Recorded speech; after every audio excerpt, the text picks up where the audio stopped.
Hey everybody, Ian Campbell here, and today we are going to be comparing the DJI Osmo Action 4 versus the GoPro Hero 12. So let's get straight into it. I've been a long-time user of the GoPro products, but recently DJI sent me this Osmo Action 4 and I used it on a trip to California, riding the wedge and traveling around.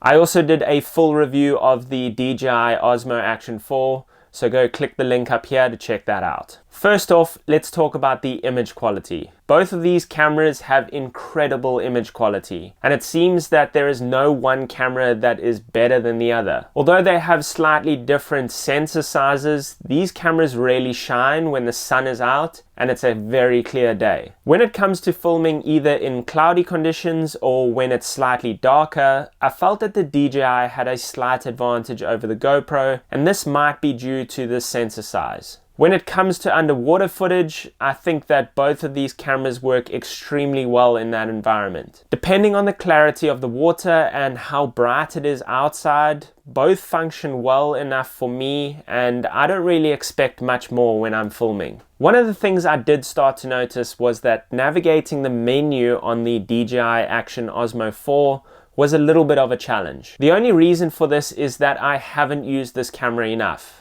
I did say that in my review it was a slight advantage as it got me using this camera in the easiest possible way. When it comes to the GoPro, I've been using this camera for the last 10 years. Therefore, I feel like I have evolved with the camera, and as it's changed, I've understood the settings and what it takes to get the best shot out of these cameras. Next, we're going to talk about stabilization. The stabilization on the GoPro has always been pretty good. I felt that it's always had a slight advantage over other action cameras for the fact that they've been trying different stabilization techniques for so long. One thing I started to notice with the DJI is that it had a slight vibration in the picture in situations where waves either got bumpy or where you were really on the end of a pole or mount and it was shaking quite a bit. I kind of felt that this was super minor and people might not even pick this up, but watching clips back, I started to notice some vibration from the camera. Although I was on the DJI Stability Rock Steady feature, I just felt that this might not have been as good as the GoPro. When we look at the field of view, both cameras do an amazing job. The DJI Osmo in 4K 16:9 has a field of view of 155 degrees, whereas the GoPro only has 150. This is a small difference, and although the DJI has a bigger field of view, I don't think it matters as much, and I don't think you'll even be able to tell the difference just by looking at it. When we talk about the weight, the DJI camera is 10 grams lighter than the GoPro. And honestly, putting them side by side in my hands, I can't really tell the difference. When I look at them, the size difference is noticeable, and I'm sure when we look at long sessions in the water, holding the camera or having it on a mouth mount, this might make a slight difference, but I don't think it's big enough for me to choose between either of these cameras. Looking at the fast recording or quick capture modes on these cameras, the DJI stood out way above the GoPro. This was something that I noticed in my review whenever I was using the Action 4. The quickness of the camera from completely off to recording was incredibly fast. This means that whenever you need to capture that moment really quick, I would rather trust the DJI camera over the GoPro to not miss a single thing. The DJI Osmo on paper takes 10% of the time that the GoPro would take to start up and start recording. This for me is a huge advantage when you are turning quick to catch waves or just trying to catch that moment that you might have missed with other cameras. The battery life on both of these cameras is extraordinary.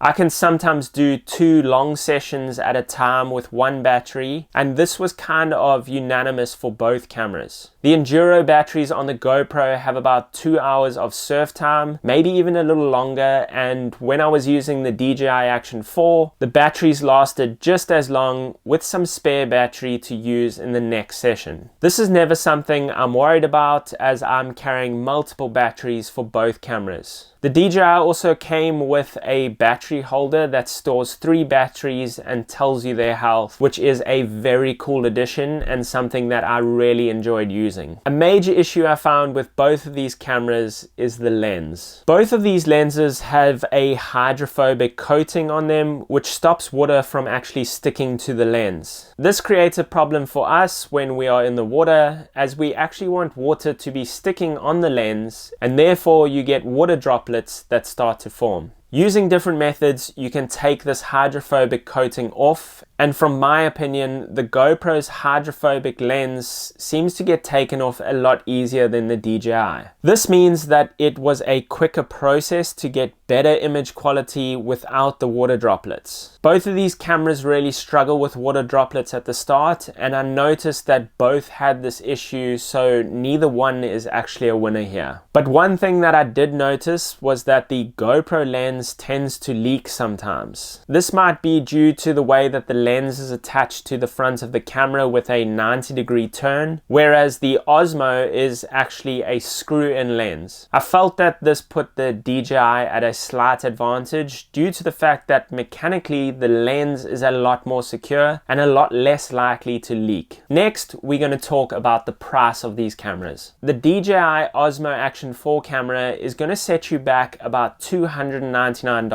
Whereas the GoPro is going to be $100 more at $399. For me, if you are concerned about saving money, I really feel that the DJI camera is a good option for you, as it still has great picture quality, fast recording, and a bunch of really cool tech like magnetic mounts, handles, grips, and poles. However, if you are someone like me who has lived with the GoPro camera for a really long time and you feel like navigating a new menu is something you just don't want to do, I would suggest maybe sticking with the GoPro if you are willing to spend $100 more. Both of these are incredible action cameras for the price. If it was up to me, I would take parts of the GoPro and a few mechanical aspects of the DJI, but it's hard to say which one I would choose. I'm really used to using the menu of the GoPro, and the functions that they have are very familiar to me, although I really enjoy the quality of the picture that comes out of the DJI,